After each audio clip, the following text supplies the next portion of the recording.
আমি রয়েছি গজারিয়া উপজেলার অন্যতম প্রসিদ্ধ প্রযুক্তি বিষয়ক বিদ্যাপীঠ Gazaria institute of science and টেকনোলজির ক্যাম্পাসের সামনে, যে প্রতিষ্ঠানটি জিস্ট পলিটেকনিক নামেও পরিচিত। আজ মুন্সিগঞ্জ জেলার একজন কৃতিমুখ সংগঠক, দৈনিক মুন্সিগঞ্জ বার্তা পত্রিকার সম্পাদক আশরাফ ইকবাল ভাইয়ের জন্মদিনে তাকে শুভেচ্ছা জানিয়ে তার সৌজন্যে আমরা আজ আমাদের বিক্ষোভভূমি শিক্ষার্থীদের বিভিন্ন গাছের চারা উপহার দিয়েছি, যারা Gazaria institute of science and টেকনোলজির ছাত্র।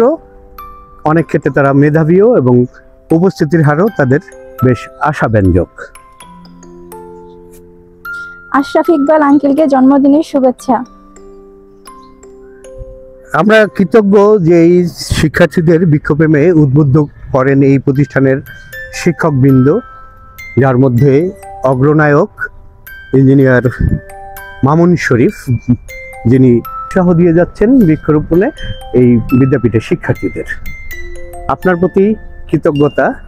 আমরা ধন্যবাদ জানাই সোনারং তরুছায়ার পরিচালক কাজী হাসান ভাই। উনি আমাদের গজারিয়া উপজেলার বিভিন্ন শিক্ষা প্রতিষ্ঠানের মাধ্যমে আমাদের জিস্ট পলিটেকনিককে উনি নির্বাচিত করেছেন এবং আমাদের মাঝে এসে আমাদের ছাত্রছাত্রীদের মাঝে গাছ বিতরণ করেছেন এবং আমাদেরকে উৎসাহিত করেছেন। আমরা বলতে চাই ভবিষ্যতে আরো যেন আমাদের ছাত্রছাত্রীদেরকে বেশি পরিমাণে গাছ দিতে পারে এবং আশরাফ ইকবাল সাহেবকে ধন্যবাদ ও শুভেচ্ছা জানাই।